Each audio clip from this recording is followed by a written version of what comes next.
जय हिंद साथियों, स्वागत है फिर से स्टडी विद सम्राज पर। और जैसा कि आप लोगों से मैं वादा किया था 20 प्रैक्टिस सेट लेकर आऊँगा पॉलिटी का, और 20 प्रैक्टिस सेट लगाने के बाद आप लोग बीपीएससी 7th बीपीएससी टारगेट हम लोग का है 7th बीपीएससी में यहाँ से प्रश्न नहीं छूटने वाले हैं।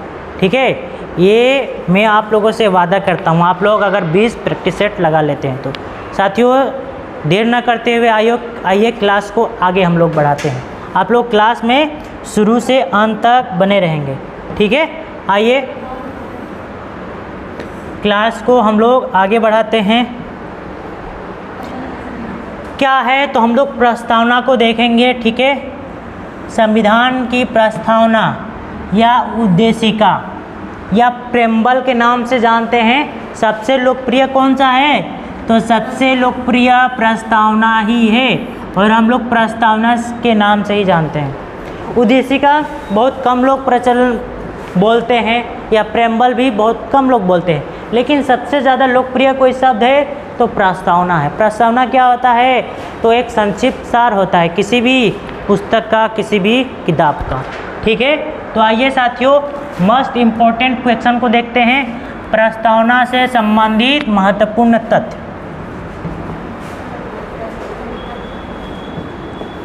बहुत ही इम्पोर्टेंट है और एग्जाम के दृष्टिकोण से बहुत ही महत्वपूर्ण है।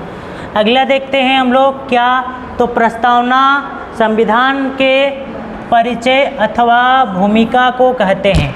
भारतीय संविधान की प्रस्तावना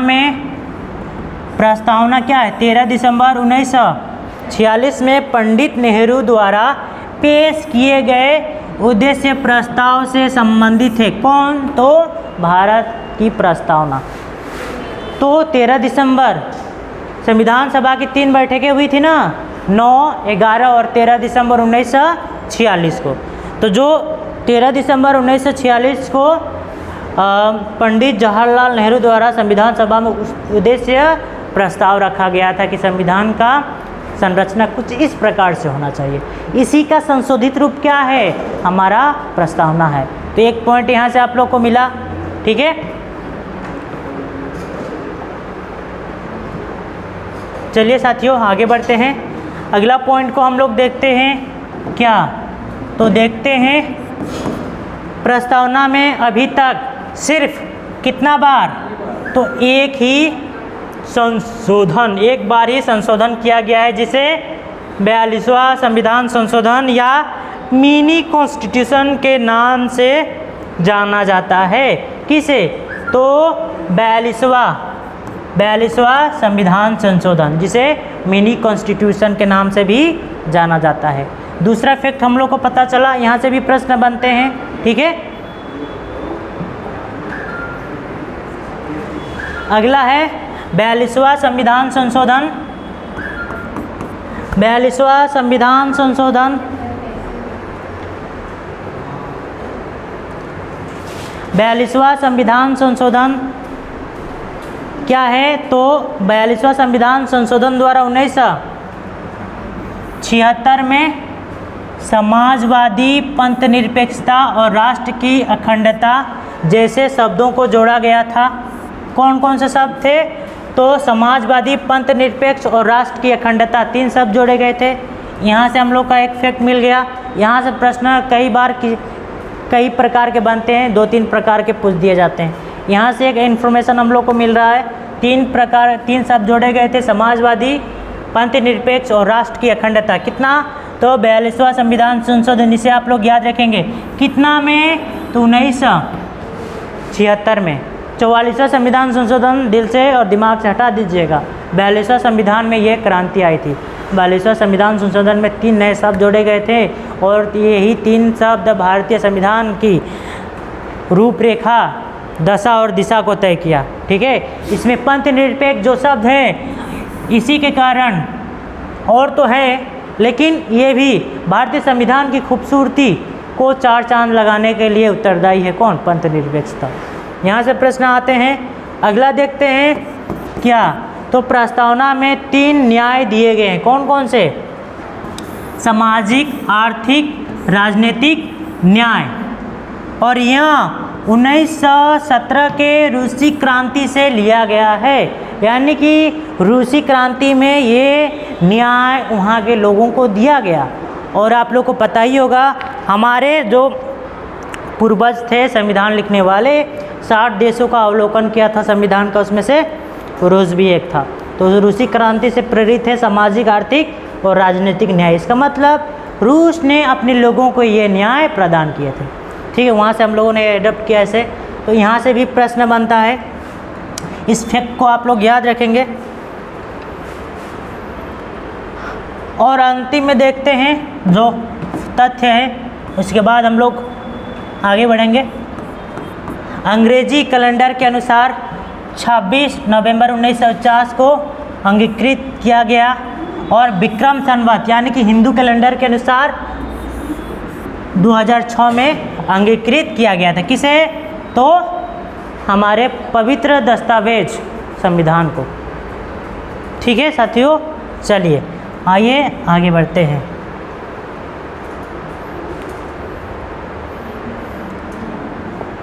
अब करते हैं और यहाँ से प्रश्न आए हुए हैं और इसे हम लोग देखेंगे। अगला है, भारतीय संविधान में उद्देशिका या प्रस्तावना कह लीजिए या उद्देशिका का विचार किस देश से लिया गया है? ऑप्शन ए में है रूस, बी में अमेरिका, सी में कनाडा और डी में है ब्रिटेन। तो उद्देशिका का विचार किस देश से लिया गया है? USA, United State of America. Option B is correct होगा। अमेरिका से संविधान का जो प्रस्तावना है उसका विचार लिया गया है। ठीक है, तो सही उत्तर कौन सा होगा? ऑप्शन बी इज करेक्ट होगा। विभिन्न एग्जामों में आया हुआ है, यूपीएससी, बीपीएससी, यूपीपीसीएस, जीपीएससी और एपीएससी सहित अदर कॉम्पिटिटिव एग्जामों में भी आया हुआ है, लेकिन हम लोग आयोग के दृष्टिकोण से पढ़ना है। अगला क्या है? तो भारतीय संविधान की उद्देशिका का भाषा शैली। भारतीय संविधान की उद्देशिका या प्रस्तावना कह लीजिए का जो भाषा शैली का गठन किस देश से लिया गया है? तो ऑप्शन ए में ऑस्ट्रेलिया, बी में अमेरिका, सी में कनाडा, डी में उपरोक्त में से सभी। तो भाषा शैली का गठन किस देश से है? ये क्या? तो प्रस्तावना का विचार कहाँ से? तो अमेरिका। भाषा शैली ऑस्ट्रेलिया। ठीक है,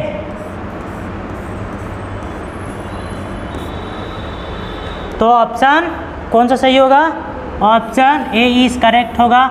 ऑस्ट्रेलिया से हमारा उद्देशिका का भाषा शैली का जो गठन है, यानी कि संविधान में जो लिखा गया है जिस भाषा में, उसका जो फ्रेम है, फ्रेम ही कह लीजिए, ऑस्ट्रेलिया से लिया गया है। और ये भी बहुत इम्पोर्टेंट है, एग्ज़ामों में आया हुआ है, बीपीएससी में आ सकता है अगर प्रस्तावना से प्रश्न अगर एग्जामिनर अगर पूछता है तो यहाँ से भी प्रश्न बनने की अपार संभावनाएं हैं। अगला देखते हैं, संविधान की प्रस्तावना के अनुसार, संविधान की जो प्रस्तावना के अनुसार या उद्देशिका के अनुसार भारत किस प्रकार का राष्ट्र है? अब बताइए आप लोग, किस प्रकार का राष्ट्र है हमारे उद्देशिका के अनुसार? ऑप्शन ए में पंथ निरपेक्ष या धर्मनिरपेक्ष, ठीक है, दोनों ऑब्लिक है, और बी में हिंदू राष्ट्र, सी में हिंदू मुस्लिम राष्ट्र, डी में इनमें से कोई नहीं। तो उद्देशिका के अनुसार हमारा जो प्रस्तावना है, प्रस्तावना में हमारा देश का परिकल्पना किस राष्ट्र, कैसे राष्ट्र के रूप में की गई है? तो ऑप्शन ए होगा, ए इज करेक्ट होगा, पंथ निरपेक्ष, जिसे हम धर्मनिरपेक्ष भी कहते हैं। तो ऑप्शन ए इज करेक्ट होगा, पंथ निरपेक्ष, यानी कि सभी धर्मों का बराबर से, ठीक है, आश्रय दिया जाएगा, कोई एक विशेष धर्म नहीं रहेगा। ठीक है, धर्म से ऊपर उठकर हमारा राष्ट्र है। ठीक है, समझ में आया? अगर आप लोगों को कभी ये ऑप्शन दिया जाए, गीता को दोनों तरफ रख दिया जाए, एक तरफ गीता और एक तरफ संविधान, तो हाँ आप लोग हमेशा संविधान को चॉइस करिएगा। ठीक है, मंत्र उच्चारण तो बाद में आएंगे। संविधान हम लोग को समाज में रहने के लिए जो शक्ति देता है, अन्य चीज़ों से जो प्रोटेक्ट करता है, प्रोटेक्शन देता है, सुरक्षा देता है, वो क्या है? तो संविधान है। यहाँ तक बाहरी ताकतों से भी संविधान बचाता है। आंतरिक रूप से आप लोग मानिए किसी भी चीज़ को, लेकिन दोनों ही हम लोग के लिए क्या है? तो पवित्र ग्रंथ है। हिंदू लोग गीता को मानते हैं, शास्त्रों को मानते हैं, और ये भी एक तरफ संविधान और एक तरफ कुरान या गीता।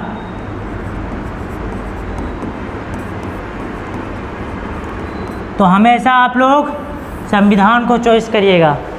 सेकेंड पर्पस में अपना धार्मिक चीज़ें होती है, ठीक है, उसे, क्योंकि संविधान नहीं रहता तो हम लोग का जीवन भी धार्मिक अनुसार, अगर भारत मुस्लिम राष्ट्र होता तो कुरान के शरीयत के हिसाब से कोड़े बरसाए जाते, ठीक है। जैसे कि कहाँ होता है? गल्फ़ के देशों में होता है, दिन दहाड़े मैंने बीच चौराहे पर मौत की घाट उतार दिया जाता है छोटे से अपराध के लिए। चोरी करिएगा, हाथ कट जाएगा। लेकिन संविधान हम लोग को सज़ा तो देता है, लेकिन गरिमापूर्ण तरीके से सज़ा देता है। अगर घोर अपराध किया गया है तो गरिमापूर्ण तरीके से उसे सूली पर चढ़ाया जाता है, ठीक है। दर्दनाक मौत नहीं देता है, सज़ा तो देता है भी, लेकिन उसका गरिमा इसमें जीवित रहता है और यहाँ पर मर जाता है। हिंदू राष्ट्र की कल्पना की जाए तो वहाँ भी जहाँ धर्म रहेगा वहाँ क्या होगा? चीज़ें बेहतर तो होंगी, लेकिन मन मुताबिक होंगे, जहाँ लोगों का अधिकार मिलना असंभव ही माना जाता है। तो इसीलिए संविधान पहली प्रायोरिटी, सेकेंड में आप लोग ये रखिएगा, ठीक है। आप लोग का मर्जी। तो हम लोग के यहाँ ऑप्शन कौन था? तो ऑप्शन ए इज़ करेक्ट। एग्जामों में आया हुआ है, बीपीएससी के एग्ज़ाम के पॉइंट ऑफ व्यू से बहुत ही इम्पोर्टेंट है। अगला देखते हैं क्या है। तो भारतीय संविधान की प्रस्तावना या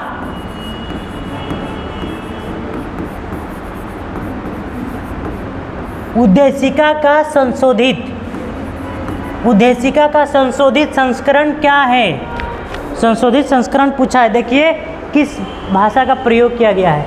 भारतीय संविधान की प्रस्तावना कह लीजिए या उद्देशिका का संशोधित संस्करण क्या है? ऑप्शन ए में है नेहरू रिपोर्ट का, बी में अगस्त प्रस्ताव का, सी में उद्देश्य प्रस्ताव का, डी है इनमें से कोई नहीं।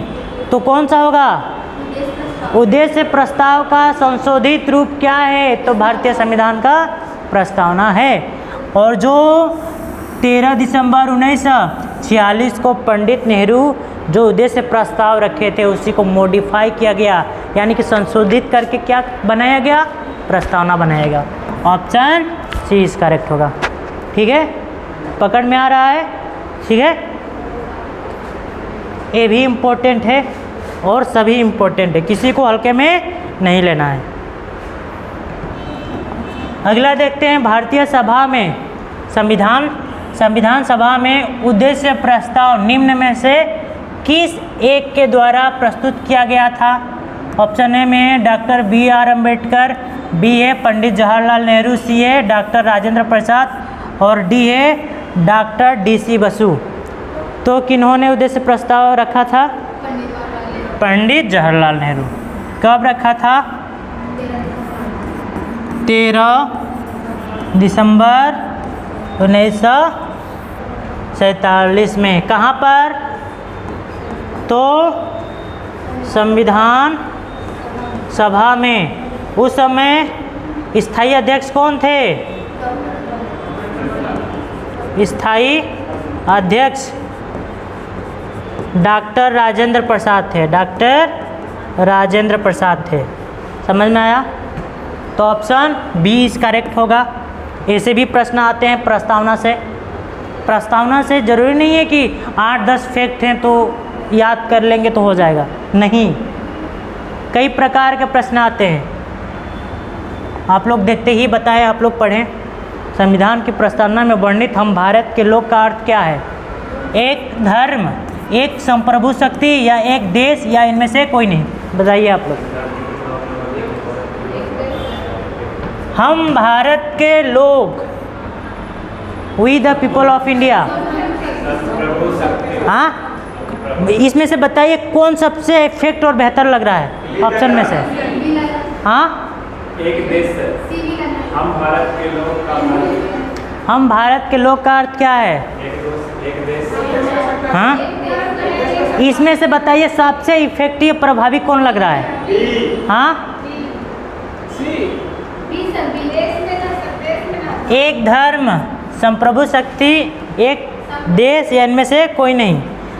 तो इसका सही उत्तर होगा संप्रभु शक्ति, ऑप्शन बी इज करेक्ट। हम भारत के लोग क्या हैं? एक संप्रभु शक्ति है।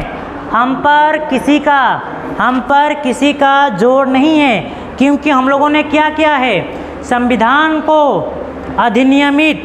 अंगीकृत, अधिनियमित और आत्मार्पित, यानी कि संविधान को हम लोग अपने ऊपर ही धारण किया है। जब संविधान को अपना सुरक्षा कवच बना लिया है तो हम लोग क्या होंगे? संप्रभु शक्ति। हम पर किसी का अधिकार नहीं चलेगा। हम अपना विचार खुद लेंगे। हमारा डिसीजन, मैं गलत डिसीजन भी लेता हूं तो कोई हमारा डिसीजन को बदल नहीं सकता है। इसका मतलब ये है संप्रभु शक्ति, यानी कि हम भारत के लोग क्या हैं? संप्रभु शक्ति हैं अपने आप में। और संप्रभु शक्ति ही क्या है? तो भारत है। संप्रभु शक्ति क्या है?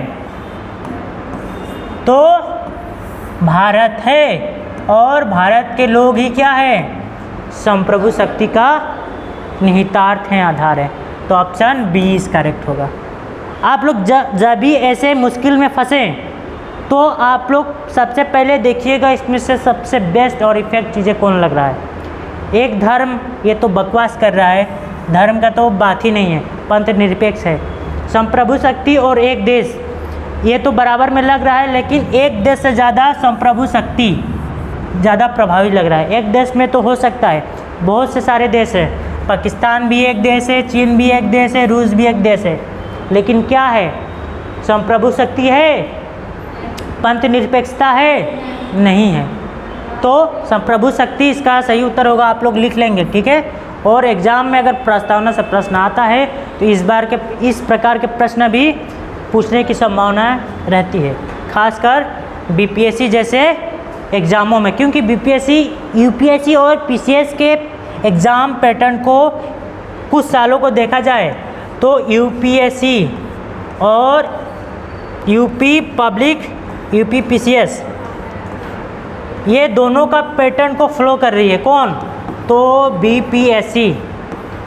पहले बीपीएससी के प्रश्नों को वैल्यू नहीं दिया जाता था, क्योंकि इसी प्रकार के प्रश्न को बनाते थे फिर डिलीट कर देते थे, ठीक है, अर्थ का अनर्थ बना देते। लेकिन ये भी अब अपना एग्ज़ाम पैटर्न को इन दो आयोग के समकक्ष लाने का प्रयास कर रहा है।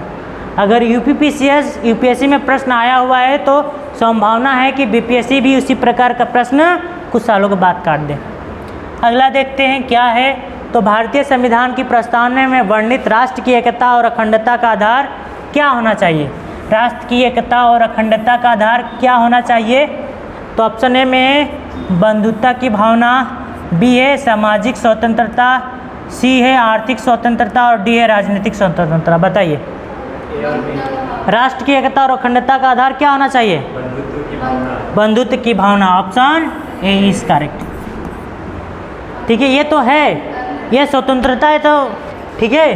सामाजिक आर्थिक न्याय तो हम लोग को मिलेगा ही, ठीक है, सामाजिक आर्थिक न्याय तो हम लोग को मिलेगा ही, लेकिन बंधुत्व की भावना ही हम लोग को क्या करेगा? तो भारत देश के अंदर वो चीज़ें पैदा करेगा। क्या चीज़? तो राष्ट्र की एकता और अखंडता यही सुनिश्चित करेगा। जब दो धर्मों के लोग, ठीक है, आपस में मिलकर रहेंगे तो देश में क्या होगा? शांति सौहार्द पैदा होगा। उसी को बोलते हैं बंधुत्व की भावना। ये फ्रांस से लिया गया है, ठीक है, फ्रांस से वर्णित है।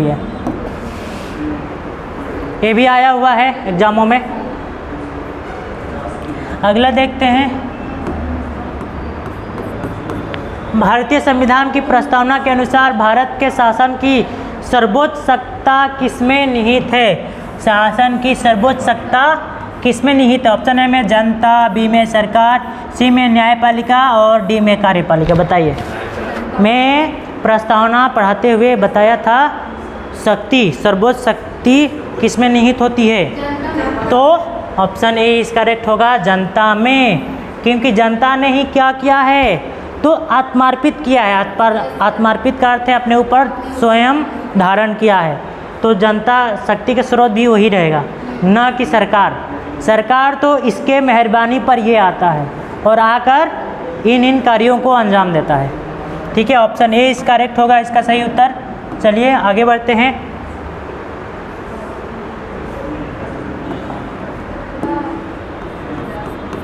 भारतीय संविधान के उद्देश्यों, लक्ष्यों एवं आदर्शों तथा आधारभूत सिद्धांतों का संबंध किससे है? ऑप्शन ए में संविधान की प्रस्तावना से, बी में संविधान की नागरिकता से, सी में संविधान में मौलिक अधिकारों से और डी इनमें से कोई नहीं। तो उद्देश्यों, लक्ष्यों, आदर्शों का संबंध किससे है? तो प्रस्तावना से है। इसमें उद्देश्य भी बताए गए हैं, लक्ष्य भी बताए गए हैं और आदर्श भी बताए गए हैं। ठीक है, चलिए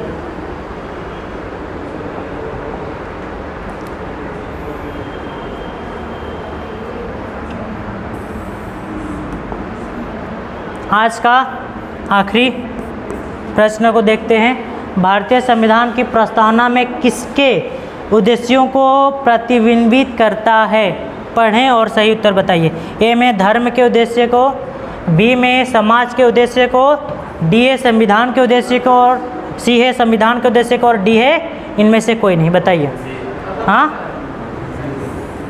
ऑप्शन सी इस करेक्ट होगा। संविधान के उद्देश्यों को क्या करता है? तो प्रतिबिंबित करता है। और यहाँ से और एक प्रश्न बनता है कि किनके विचारों को प्रतिबिंबित करता है? तो हमारे पूर्वज जिन्होंने संविधान को लिखा, संविधान लिखने वाले लोगों का विचारों का प्रतिबिंबित कौन करता है? कौन करता है? प्रस्तावना। तो जब भी आप लोग कोई भी फैक्ट को, कोई भी तथ्य को पढ़े तो वहाँ से एक प्रश्न का 4 कीवर्ड रहता है। यानी कि अगर एक प्रश्न आप लोग सही से सॉल्व कर देते हैं तो 4 प्रश्न आप लोग ऑटोमेटिक अर्जन कर लेंगे। तो साथियों, ये रहा प्रैक्टिस सेट जो प्रस्तावना से संबंधित है और ख़ासकर टारगेट 7 बीपीएससी है। आप लोग करें मस्त तरीके से, एग्ज़ाम में यहाँ से प्रश्न नहीं छूटने वाले हैं। तब तक हमें दीजिए विदा, मिलते हैं कल। बहुत बहुत धन्यवाद।